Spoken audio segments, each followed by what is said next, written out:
à tous, Invitation Voyage est en week-end et comme chaque samedi, on vous emmène avec nous. 38 minutes de bons plans, d'anecdotes, de secrets aussi. Et aujourd'hui, j'avais comme des envies de bleu.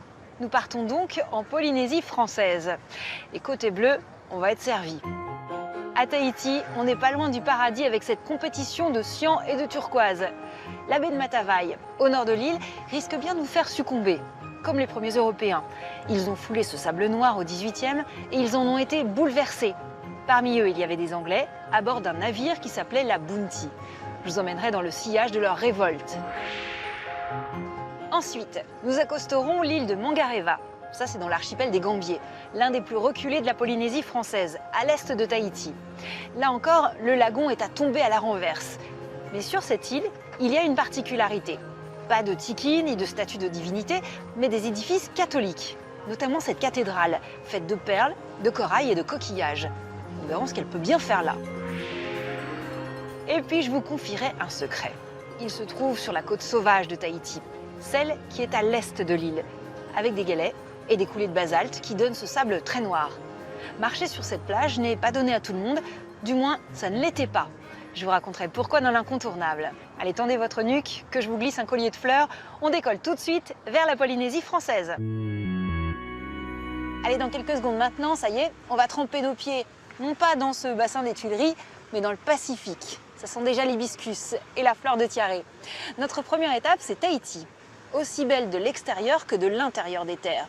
On y vient pour se couper du monde et décompresser, mais ce décor de rêve peut aussi donner des idées révolutionnaires. La preuve avec les marins de la Bounty.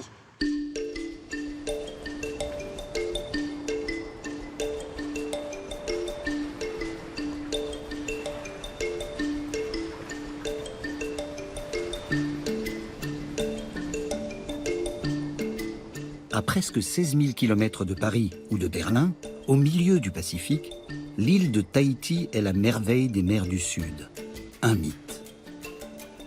Au sein de l'archipel de la Société, Tahiti incarne avec ses voisines Moorea et Tetiaroa toute la féerie de la Polynésie française.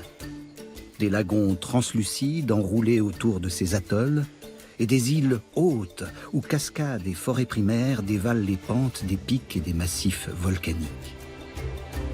C'est là que s'est produit, en 1789, une mémorable mutinerie. L'équipage du vaisseau britannique, la Bounty, s'est révolté contre son capitaine despotique. Cette histoire serait sans doute demeurée méconnue si deux romanciers américains, Charles Nordhoff et James Norman Hall, n'avaient consacré une partie de leur existence à relater et à sublimer cette histoire.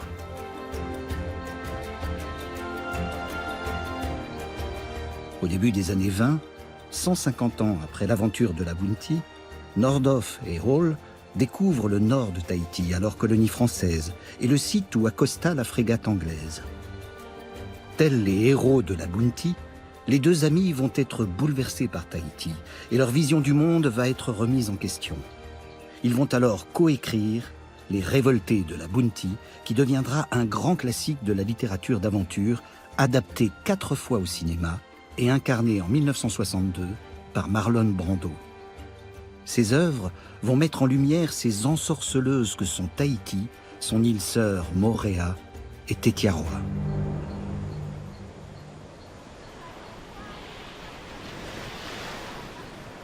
Je me souviens encore de notre atterrage à la Pointe Vénus et de notre marche par-delà une autre plage de sable longue et incurvée, contre laquelle les lames venaient se briser avec violence.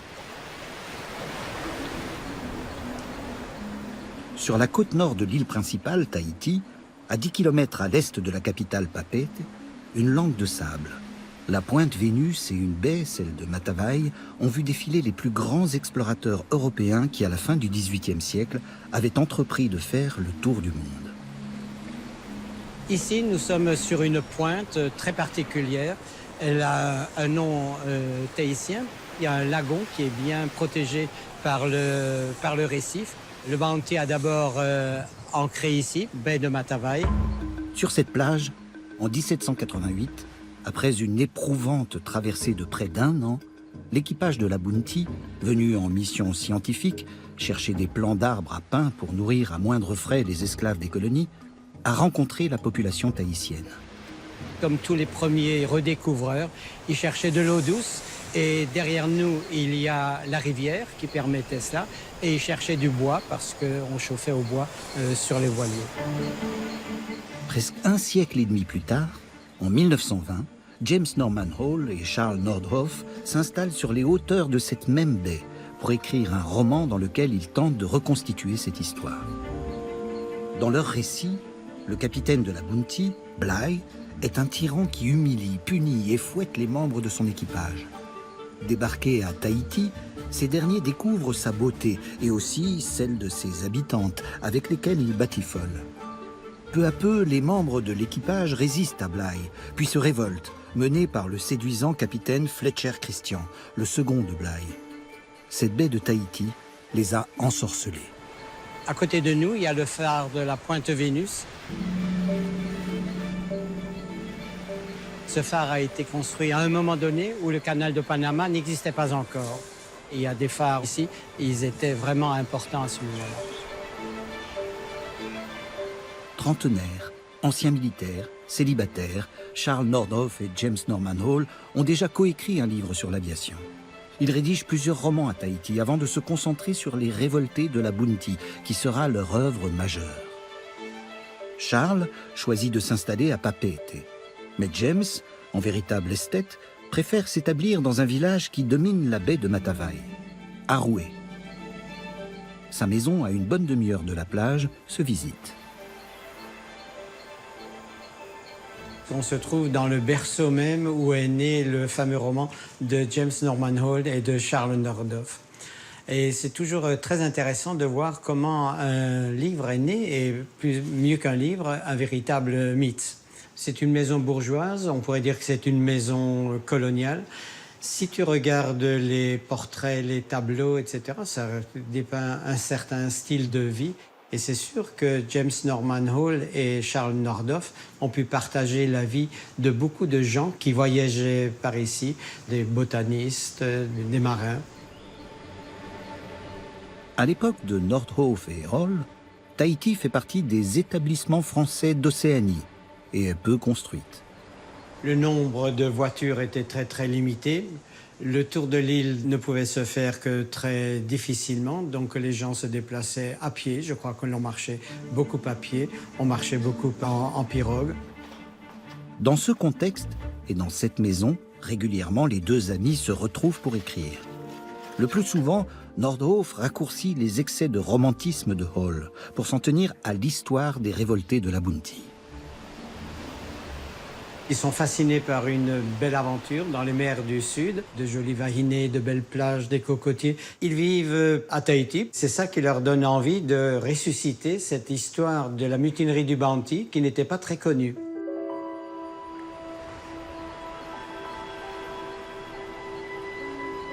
À l'arrière-plan, les montagnes.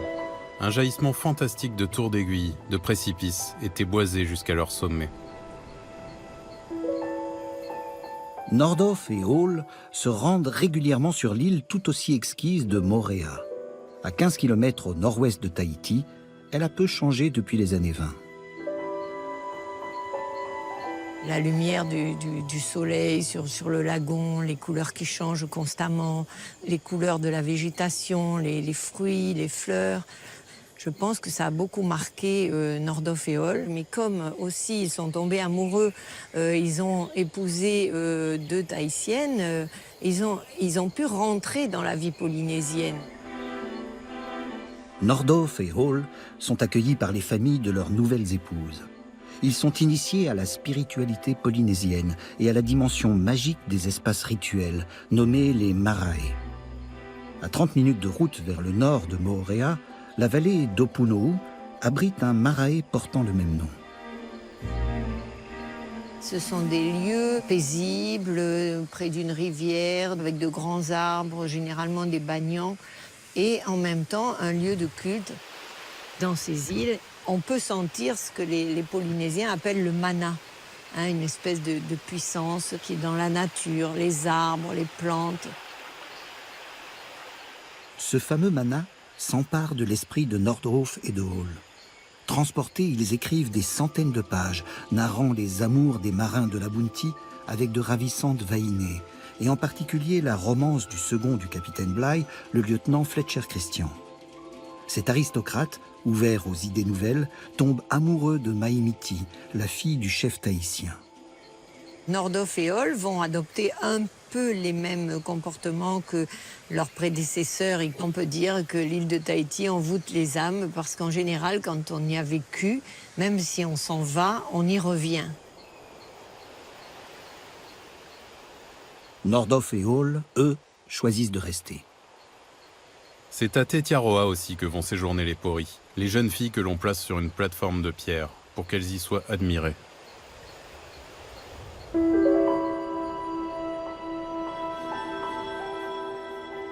Au large de Moorea et de Tahiti surgit un atoll, l'un des plus beaux endroits du monde, Tetiaroa. Au XVIIIe siècle, au moment de la véritable histoire de la Bounty, cet atoll était le royaume bleuté où séjournaient des princesses tahitiennes. Quelques membres de l'équipage, alors en pleine mutinerie, se sont cachés à Tetiaroa. Situé à 53 km au nord de Moorea, à 20 minutes d'avion, Tetiaroa, de 7 km de diamètre, comporte 12 îlots, appelés Motu, baignant dans un lagon peuplé par des oiseaux et les tortues marines.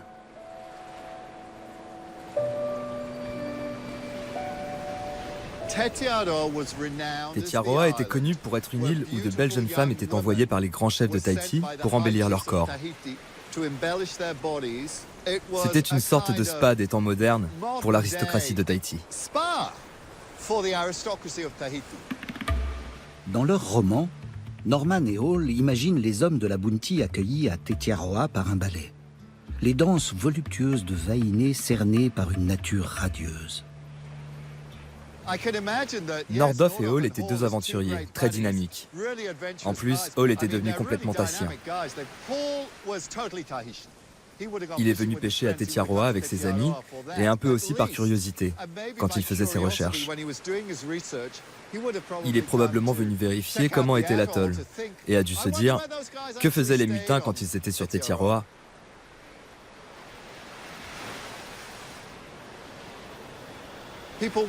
Personne ne vivait sur ces atolls. C'est pour ça que c'est une terre de nidification des oiseaux. Les poissons n'ont pas peur. C'est le seul endroit où il y a une telle biodiversité. La biodiversité de ces îles, à l'époque où la Bounty était amarrée, intéressait déjà les scientifiques.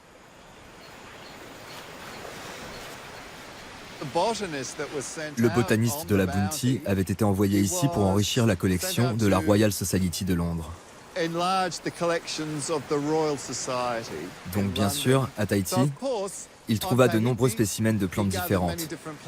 Mais à Tetiaroa aussi, il y a des espèces uniques que l'on ne trouve pas sur les îles hautes.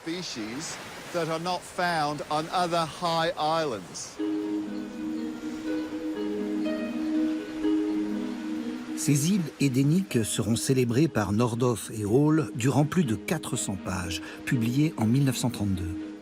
Ils raconteront aussi la destinée tragique des révoltés de la Bounty. Le capitaine Bligh rejoint l'Angleterre avec quelques marins demeurés fidèles. La couronne britannique envoie alors un navire capturer les rebelles. Certains sont arrêtés à Tahiti, d'autres périssent en mer. Ceux rapatriés en Grande-Bretagne seront jugés et plusieurs d'entre eux pendus. Charles Nordhoff vivra à Tahiti 18 ans et James Norman Hall y restera jusqu'à la fin de sa vie. Ce paradis terrestre envoûtera par la suite un autre aventurier, l'acteur Marlon Brando, qui incarne le chef des mutins, Fletcher Christian, dans le film de 1962 adapté du livre. Brando épousera une Tahitienne et achètera l'atoll de Tetiaroa, où il vivra plus de 20 ans.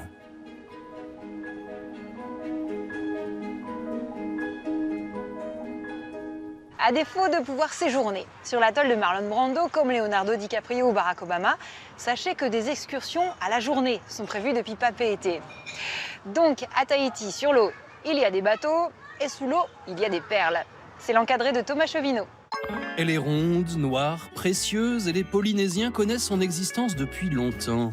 Bien avant même que la Bounty vienne mouiller dans les eaux tahitiennes et que son équipage se révolte et se débarrasse de leur capitaine tyrannique en le laissant dériver sur une chaloupe. Si les huîtres perlières savaient parler, peut-être qu'elles aussi se révolteraient comme les marins de la Bounty. La perle de Polynésie est aujourd'hui l'une des plus réputées du monde. Elle est cultivée dans une huître endémique à cette région, la Pinctada margaritifera pour son nom savant, l'huître à lèvres noires pour son petit nom plus sensuel. Ce mollusque sécrète un pigment noir qui donne à la perle cette teinte sombre qui va jusqu'au gris clair. Belle bête que cette huître-là. On lui connaît, a priori, un record, 34 cm et 5 kg, une info qui demande tout de même à être confirmée. Depuis 1966, c'est la première ferme dans l'atoll de Mani'i. Tahiti fabrique des perles à la pelle. Plusieurs tonnes exportées par an. Après le tourisme, la perliculture est la deuxième source de revenus de l'archipel.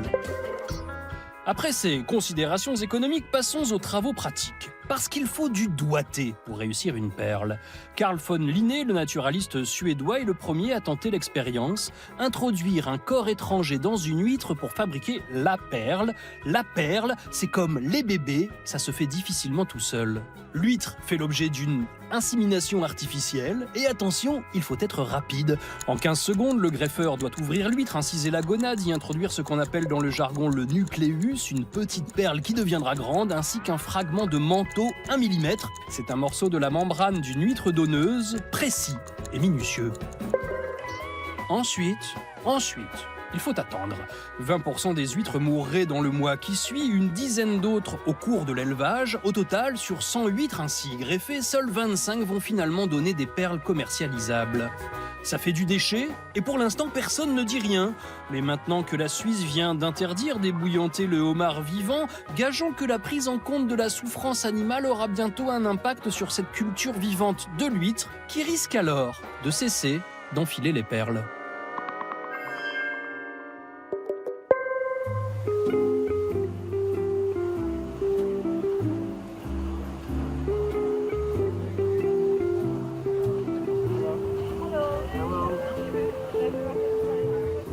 Invitation au voyage décolle aujourd'hui du Jardin des Tuileries pour un collier d'îles au milieu du Pacifique.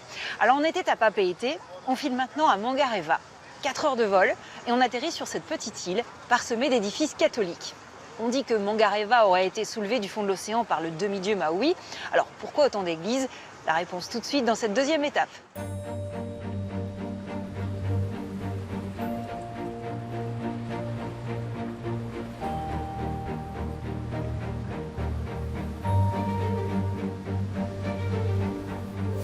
Au beau milieu du Pacifique, en Polynésie française, voici Mangareva, l'île principale de l'archipel des Gambiers.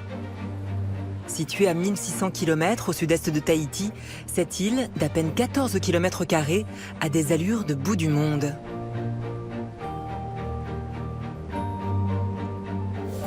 Des montagnes abruptes, des lagons turquoises, le vert dense d'une végétation omniprésente. Et parsemé un peu partout dans les îles, comme sortant de nulle part, un patrimoine architectural d'exception. Églises, cathédrales, mausolées.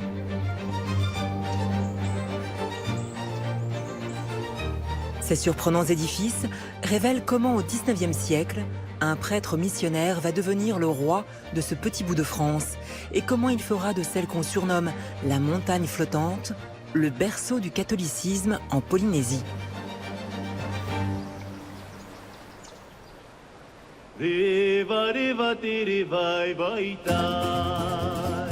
Nous sommes dans la sublime baie de Rikitea, un petit bourg perdu au milieu des forêts tropicales.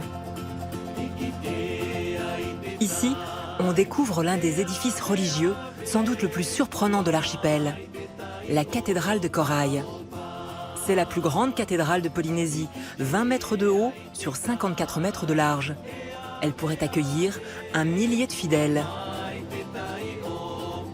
La cathédrale est construite en pierre de corail enduite à la chaux corallienne. Sa charpente est en bois d'arbre à pin. Mamie Caro est un des piliers de la paroisse de cette cathédrale, unique en son genre.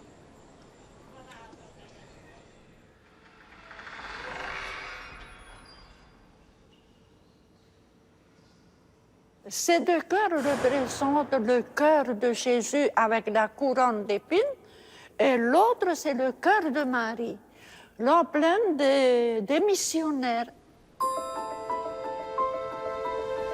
Un peu plus d'un siècle après la découverte de l'archipel par le navigateur britannique James Wilson en 1797, les paysages des Gambiers vont être transformés par les missionnaires catholiques venus de France, avec à leur tête un prêtre déterminé, le Père Laval.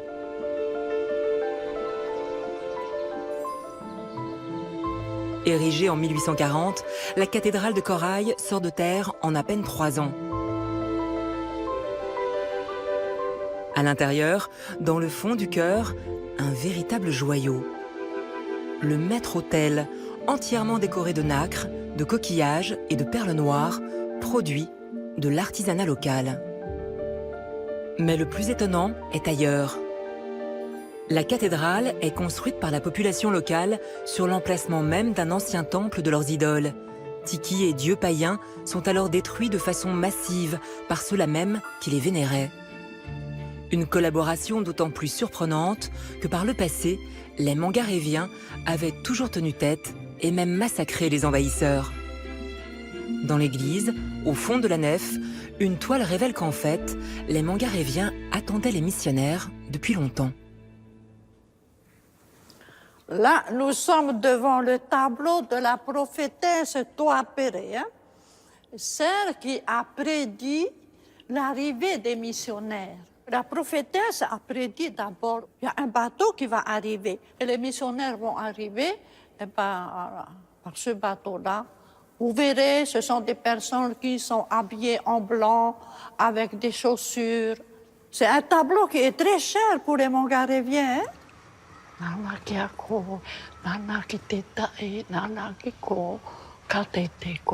Amen, alléluia.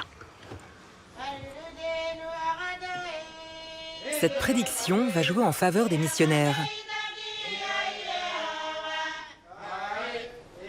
Et c'est dans la baie d'Akamaru, une île voisine qui fait face à Mangareva, que pour la première fois, le Père Laval débarque le 7 août 1834. Aujourd'hui, il faut quelques minutes en bateau pour traverser le lagon et atteindre l'île.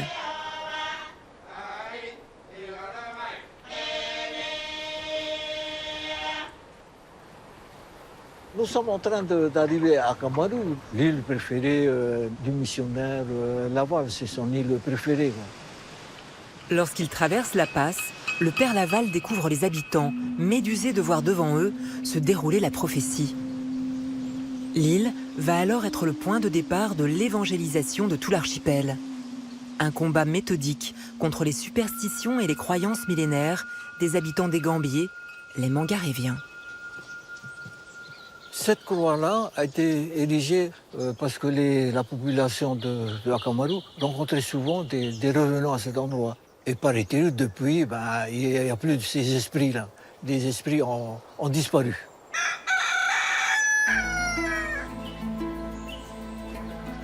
Et c'est un peu plus loin, au bout d'une allée de cocotiers, que le Père Laval consacre en 1845 la toute première église des Gambiers, Notre-Dame de Paix. Ce premier édifice est imaginé selon les souvenirs nostalgiques du missionnaire. Avec ses 2 tours octogonales dissymétriques, l'église est en fait la réplique tropicale d'une cathédrale française que le Père Laval fréquentait enfant, la cathédrale de Chartres. Le dallage de l'église de Akamaru, c'est presque uniquement du verota. C'est une pierre très dure, un aggloméré de sable et de coquillages qu'on trouve sur la plage que les Mangaréviens allaient chercher en découpant dans le récif et tailler sur le récif pour alléger un petit peu et de transporter en radeau, le seul moyen de transport existant en ce moment-là. Pourtant, certains autochtones résistent.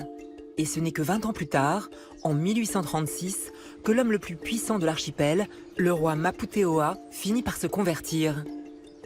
Le Père Laval devient alors le maître incontesté de l'île.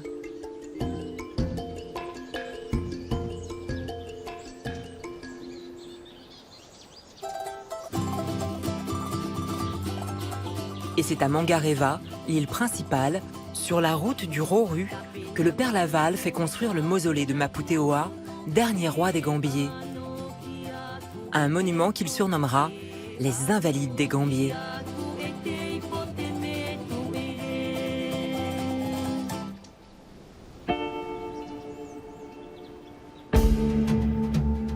Notre promenade se poursuit 500 mètres plus haut, vers une ruine imposante.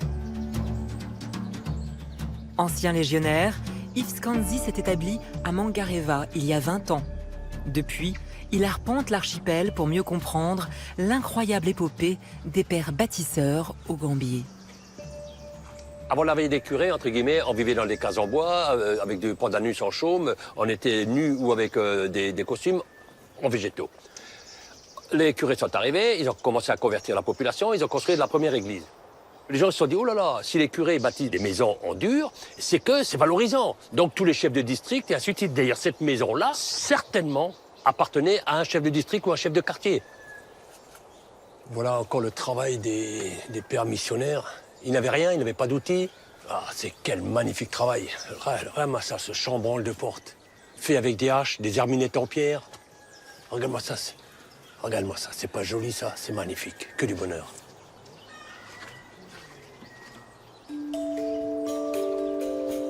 Dans sa folie des grandeurs, Laval fait construire un couvent sur les hauteurs du Roru.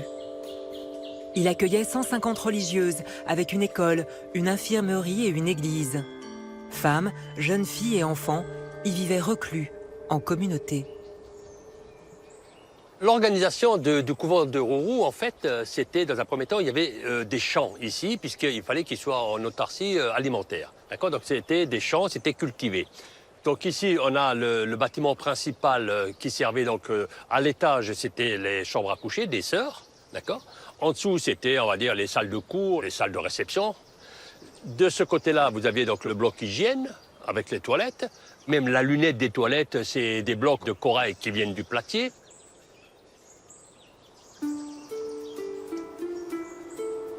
Le couvent est relié à la petite bourgade de Rikitea par une véritable voie romaine pavée qui traverse la forêt. C'est le chemin des Vierges, une voie de communication aujourd'hui recouverte par la végétation tropicale. Quand il y a un bateau militaire qui arrivait ou quoi que ce soit, on avait des vigies, enfin ils avaient installé un système de vigie, de feu, de conques, on envoyait le pou, ce qu'on appelle le pou. Bon, le père Laval savait qu'il y avait un voilier qui arrivait, rassemblement, mais toutes les jeunes filles non mariées du village venaient par ce chemin-là. Dans le couvent, il y avait des gardes et les jeunes filles étaient protégées de la beuverie, de la saoulerie des métropolitains de passage. En parlant de ce chemin d'ailleurs, une petite précision, sur les bas-côtés, on a planté des litchis, on a planté des mandarines, on a planté des oranges, on a planté, ouvrez les guillemets, des essences rares, en tout cas qui n'étaient pas d'ici. Voilà, donc on a créé cette espèce d'Éden avec des essences qui venaient d'ailleurs et qui servaient à la population.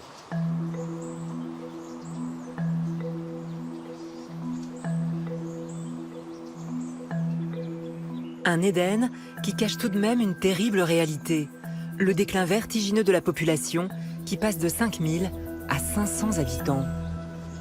Il y a eu beaucoup de morts, mais pas du tout à cause des constructions. Les morts qui ont été, c'est parce que les Européens sont venus et que le peuple mangarévien, polynésien, mangarévien en particulier, était indemne de toutes ces maladies, donc n'était pas immunisé. On leur ramenait la grippe, on leur ramenait le pou chinois, ça fait des ravages. Les Mangaréviens sont décimés. Tuberculose, maladies infantiles, épidémies à répétition, mais aussi et surtout dépérissement moral. Les historiens pensent que certains Mangaréviens sont morts de désespoir.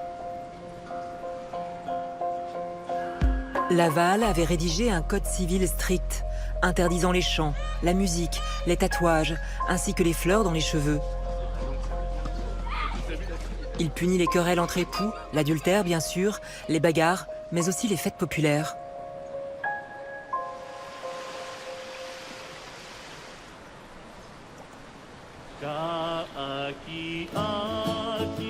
Et près de 2 siècles plus tard, quand le voyageur vient au Gambier, il découvre ces églises, ses plages immaculées, mais aussi sa population. Les quelques 1500 Mangaréviens n'ont jamais failli à la légendaire gentillesse polynésienne. Aujourd'hui, ils vouent toujours un culte indéfectible au Père Laval. Je pense qu'il a fait beaucoup. C'est sûr qu'il y a des gens qui ont critiqué, hein? Pas les Mangaréviens. C'est surtout ceux d'ailleurs, ceux qui viennent de l'extérieur. C'est plutôt eux qui critiquent un peu le Père Laval. Hein?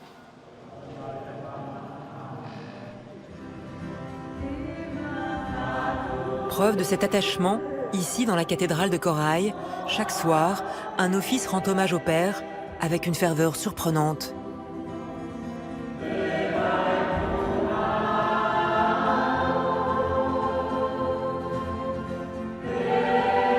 Voici comment, tout au bout du monde, au beau milieu du Pacifique, l'archipel des Gambiers est aujourd'hui considéré comme le berceau du catholicisme en Polynésie.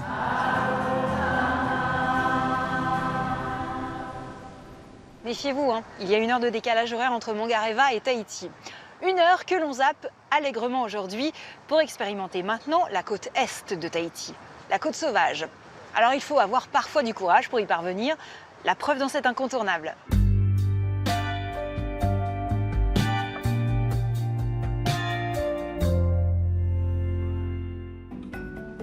Son nom, à lui seul, évoque le paradis. Tahiti, l'île mythique de la Polynésie française. Sur la côte est, la plus sauvage, il y a peu de lagons. La houle déferle sur un littoral rocheux, émaillé çà et là de plages de galets ou de sable noir. Une invitation au farniente pour les Robinsons des mers du Sud, où le paddle et le surf ont remplacé les pirogues. Incontournable côte sauvage de Tahiti qui cache une toute autre histoire. Celle de l'incroyable détermination d'une femme. En bravant les interdits, elle va accomplir ce qu'aucune autre n'avait réussi avant elle. Philippe Prudhomme est un ancien professeur d'histoire. Il nous raconte cette aventure, elle commence bien loin d'ici, en Bourgogne. Jeanne Barré, c'est une jeune fille qui, en 1764, est rentrée au service d'un botaniste. Très vite, il y a une complicité qui s'établit entre eux. Malheureusement, la relation ancillaire du maître avec la jeune fille fait scandale. Philibert Commerson, le botaniste, se porte candidat à l'expédition de Monsieur de Bougainville. Un voyage à la découverte des terres australes qui doit faire le tour du monde. Il sera le botaniste, mais aussi le médecin. Jeanne, elle, ne fait initialement pas partie du voyage. Elle ne pouvait pas l'accompagner, évidemment. Dans la marine, on appelait ça le lest du diable quand une femme était découverte à bord et c'était interdit formellement par l'amirauté depuis très longtemps. Et cela depuis une ordonnance royale. Un manquement et ce serait la cour martiale et des années de prison. Mais le botaniste amoureux ne veut pas renoncer à sa belle. Il exige d'avoir un écuyer, un domestique. Et donc Jeanne Barré trouve ce subterfuge et se déguise en homme et change de nom. Elle s'appelle Jean Barré, dite Bonnefoy. Jeanne se coupe les cheveux et embarque clandestinement. Elle porte des vêtements amples et se bande la poitrine. Commerson est très rapidement malade et ne supporte plus le roulis des vagues. Sur le bateau, Jeanne doit donc être sur tous les fronts.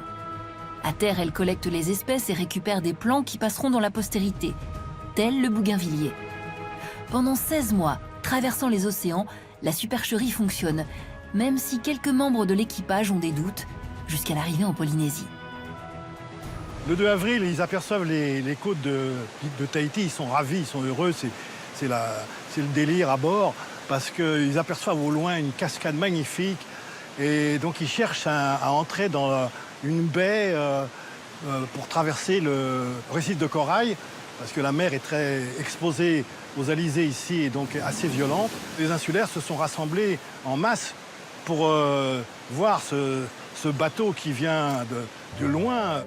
Les premiers contacts entre les Français et les locaux sont chaleureux, à tel point que Bougainville accueille même certains d'entre eux à bord de ses bateaux. Il y a un jeune Tahitien qui s'appelle Aotourou qui monte à bord, il se promène un peu et puis d'un seul coup il est interdit et Il aperçoit donc la jeune Barré et il se met à crier « Vainé, Vainé ». Vainé, c'est-à-dire femme. Les marins se tournent vers l'armurier Labarre, dont la figure est efféminée. Mais Aoutourou désigne Jeanne Barré, qui perd contenance et s'éclipse. Commerson et elle descendent à terre pour essayer d'herboriser et de travailler un peu sur leur dossier de naturaliste et chercher des plantes. Et ça se passe très mal puisque la rumeur de la présence d'une femme à bord dans ce bateau a été divulguée et donc un certain nombre de Tahitiens se mettent autour d'elle et tentent de la déshabiller pour sacrifier aux lois de l'hospitalité locale. Pour échapper au viol et parce qu'elle est démasquée, Jeanne Barré est ramenée à bord.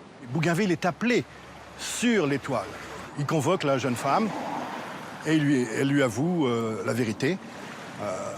Et il dit qu'elle a beaucoup de courage d'avoir assumé cette responsabilité. Bougainville, à ce moment-là, est obligé de sévir et il ordonne la séparation de corps et de biens des deux. Et il met M. Commerson aux arrêts pendant 1 mois. Les deux amants sont ensuite débarqués à l'île Maurice, à près de 15 000 km de là. Philibert Commerson y succombe à la maladie en 1773. Et l'histoire se termine bien pour elle, puisqu'elle rentre en France. Elle est reçue au jardin du roi, et le roi l'a félicitée pour son voyage autour du monde, en disant que c'était la première femme qui faisait le voyage autour du monde. Et d'ailleurs, il a dit lui-même que c'était une femme extraordinaire. Les Tahitiens, en démasquant Jeanne, l'ont fait entrer au panthéon des pionnières de la liberté, dans un monde où seuls les hommes étaient censés accomplir de grandes choses. Et voilà, c'est ainsi que s'achève cette escapade en Polynésie. Dernier conseil, pour ceux qui auraient maintenant envie d'y nager ou de s'y faire tatouer, il vaut mieux y aller durant l'hiver austral, c'est-à-dire de mai à la fin du mois de septembre. Les amateurs de plongée, en plus, auront une meilleure visibilité. Et en juillet, vous pourrez même profiter des fêtes traditionnelles des Iva'i Tahiti. Allez, on se retrouve lundi. Et comme on dit là-bas, Aroae.